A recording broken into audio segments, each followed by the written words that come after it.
Alright, so I am going to mention one of the things that I dislike the most about methadone clinics in terms of being a licensed chemical dependency counselor intern. I'm giving my opinion, and obviously there's some things I can't say. I'm not going to say where I work, not going to say what state I'm in, but honestly, it's frustrating, and I want to bring it up. Basically, the problem I have in methadone clinics, I'm an intern. I have 1,500 hours so far. The thing I don't like in my particular treatment center is that I end up doing my own case management, and that sounds like sort of a silly thing to say. It is one of the 8 functions that we do as licensed chemical dependency counselors. I'm going to refer to that as drug counselors just to save time, but it's frustrating, and here's why. Working in a methadone clinic, I love my patients to death, but the frustrating thing is, like, I am the person who cracks the whip when they're not getting things done. And I say this like half-heartedly, jokingly, but here's the reason why. As a counselor, I want people to open up to me. If someone's like concerned that they're not going to get their dose of methadone or whatever it is because they didn't attend my appointments, how likely are they to genuinely, truly be opening up to me in counseling? I would say that this is probably at least a detractor. I don't have any statistics or like ability to speak to that, but it's often a thing that's frustrating. I feel very uncomfortable with being able to even tell someone they're allowed to have their dose or not.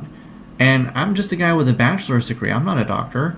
It's the way my company operates, but still, I'm just, this is going to be why I don't stay in a methadone clinic for the rest of my career, other than the fact that I have other aspirations. I want to be a therapist.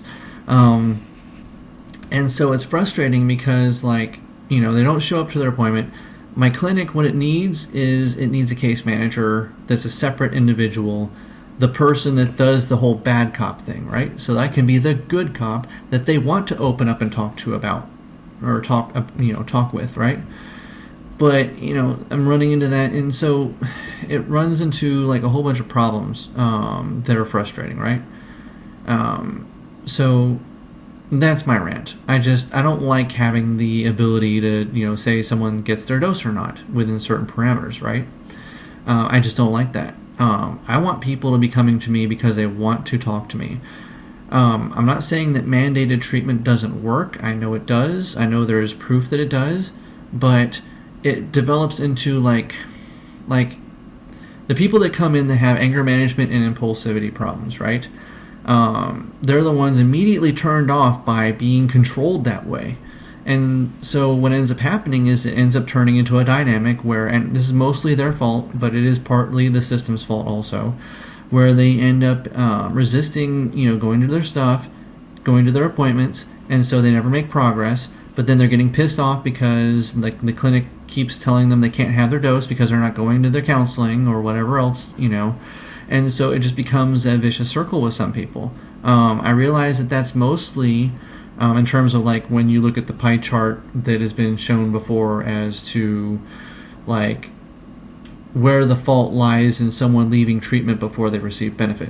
I'm going to say that's still mostly the client's fault, and I get that. But the thing is, like, we should be taking steps to try to eliminate that, right?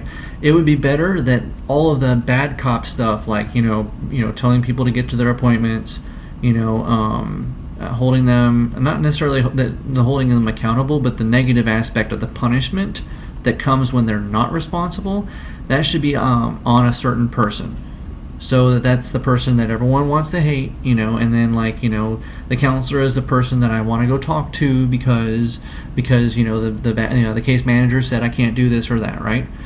But wearing both hats in this treatment setting, I think it just pushes people away. So sometimes I'm able to get in there because I do my best to try to build rapport. Sometimes I'm able to get in there. Sometimes I'm able to fix it, and sometimes not. So If there is one suggestion that I would have in terms of methadone clinics and the opioid use crisis in general, in terms of how it's treated, I would say that that's the thing that needs to happen. Case managers and other people need to handle case management and like holding people like harshly accountable. Counselors are there to try to help people to become accountable through like motivational interviewing, like helping them grow, helping them become motivated to do this. And really quickly, when it comes to like the aspects of the recent federal changes, I understand a lot of people want to turn this into something where people can just go get methadone at their pharmacy and then they don't have to do counseling. I think that's a huge mistake.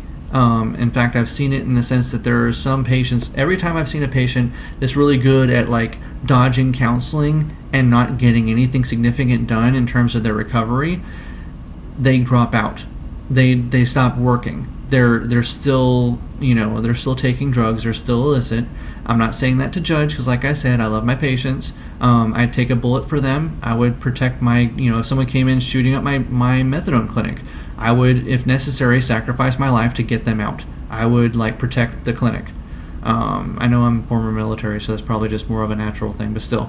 So it's not that we don't try, and it's not that we don't care about our patients. It's just, all I'm saying is the ones that don't do any work, you can't make everyone do work, but the ones that don't do work, i.e. don't attend counseling in the first place, they're usually still taking drugs. They can't break free. They've actually like stopped trying to break free, and so it's just a matter of time before they drop out. So do I support methadone without counseling, or like Suboxone without counseling? Absolutely not. I know I'm just an intern with 1,500 hours, but I don't support that. I think it's a huge mistake. I don't think the federal government's going that direction, but I think it's a huge mistake. There can be, we can go over the nuances of that later, but it's just a huge mistake. What people need is to be seen and heard, because they're usually not seen and heard in their lives. People with addictions of any kind need to be seen and heard and cared for, right? They don't need necessarily just give me my drug and let me go, or like, give me this and let me go. What they need is help. So I understand, I'm not necessarily against mandated counseling. I'm just pointing out that like, if we're going to do this, I think that someone needs to be the case manager and be the bad cop, so that patients are instead funneled towards and pushed towards their counselor, who actually is like trying to be good cop. We still hold people accountable in counseling, don't get me wrong. I'm just saying that the punishment aspect should actually be someone else, so that they're pushed to be with their counselor, not pushed away from their counselor. Anyway, thank you for watching and listening to this rant. Again, licensed chemical dependency counselor intern. I'm not going to say where I work. I'm not going to say what state. I have approximately 1,500 hours, so I'm not an expert. Please feel free to comment below. Tell me what you think. Thanks.